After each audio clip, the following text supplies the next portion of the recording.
हरिओम. आज बुधवार 25 सप्टेंबर 2024. सद्गुरू ब्रह्मचैतन्य गोंदवलेकर महाराज यांच्या प्रवचनाचा आजचा हा भाग. अखंड अनुसंधान ठेवण्याकरता काय करावं? भगवंताने आपल्याला बुद्धी दिली आणि ती चालवून आपण काम करतो. म्हणजेच भगवंतच आपल्याकडून सर्व कामे करवून घेतो. त्याच्या प्रेरणेनेच सर्व घडतं, अशी भावना प्रत्येक कर्मात ठेवावी. म्हणजे भगवंतावर प्रेम जडतं. जे जे काही करायचं ते भगवंताकरता करावं. म्हणजे पापपुण्याची बाधा आपल्याला होणारच नाही. एकदा कबीराच्या घरी पाहुणे आले. घरात तर त्याने जेवू घालायला काही नव्हतंच आणि अतिथीला भगवत स्वरूप पाहावे असं शास्त्र आहे. तेव्हा कबीराने त्यांना पुरेल इतक्या धान्याची चोरी केली आणि चोरी करणे वाईट असलं तरी ती भगवंताकरता केल्यामुळे तिचे पाप त्याला नाही लागलं. निदान कर्म झाल्यावर तरी भगवंताचं स्मरण करून ते त्याला अर्पण करावे. म्हणजे हळूहळू अभिमान कमी होऊन भगवंतावर प्रेम जडेल. आपण भगवंताचे आहोत, जगाचे नाही असा एकदा दृढ निश्चय करावा.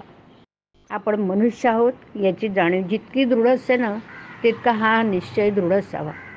तथापि हे साधणं कठीण आहे. त्याच्या खालोखालचा उपाय म्हणजे जे काही घडत आहे ते भगवत प्रेरणेने, त्याच्या सत्तेने आणि इच्छेने अशी अंतःकरणपूर्वक भावना ठेवावी. आणि हेही साधत नसेल तर वैखरीने अखंड नामस्मरण करावं. या अनुसंधानाच्या प्रक्रियेत मन भगवंताच्या ठिकाणी चिकटून नसतं. सध्या आपलं उलटं चाललंय. आपण देहाने पूजा करतो, यात्रा वित्रा करतो, पण मन मात्र प्रपंचाकडे. सासरी असलेली सून कुटुंबातल्या सर्वांकरता कष्ट करते. नवऱ्याचे कदाचित तिचे फारसे करीतही नसेल, पण अंतःकरणात मात्र ती फक्त त्याच्यासाठीच असते. तसं प्रपंचात सर्वांकरता सर्व करावे, पण मनात मात्र मी रामाचा आहे ही अखंड आठवण ठेवावी. आपलं स्टेशन ठरवून आपण गाडीत बसल्यावर मध्ये अनेक गोष्टी घडतील.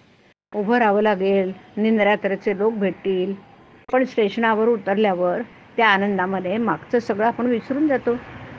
तसं भगवंताचं ध्येय निश्चित ठरवून आपण अनुसंधानात राहिल्यानंतर प्रपंचातल्या अडचणींना अगदी तात्पुरतं महत्त्व येतं.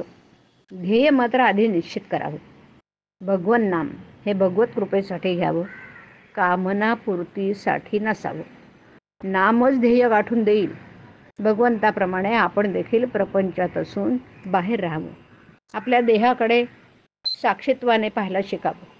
पण ते साधत नसेल तर व्यापात राहून अनुसंधानात असावं.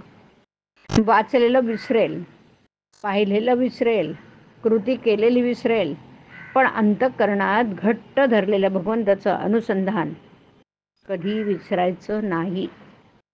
कलियुगात अवतार नसला तरी नामावतार आहे आणि तोच खरा तारक आहे. हरिओम. हरिओम तत्सत. हरिओम.